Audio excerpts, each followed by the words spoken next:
versus Tiger Broker versus IBKR. Which is honestly better?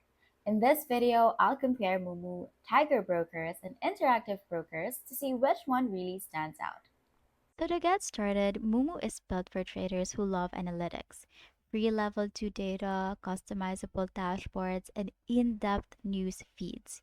It's great if you want a powerful trading experience without high fees. Tiger Brokers, on the other hand, is similar but focuses more on Asian markets. It's excellent for accessing stocks in Hong Kong, China, and Singapore. If you invest internationally, especially in Asia, Tiger might be better. Interactive Brokers, or IBKR, remains the heavyweight. It's trusted globally, offers the lowest margin rates, and has advanced tools, perfect for pro investors. But its UI can overwhelm beginners.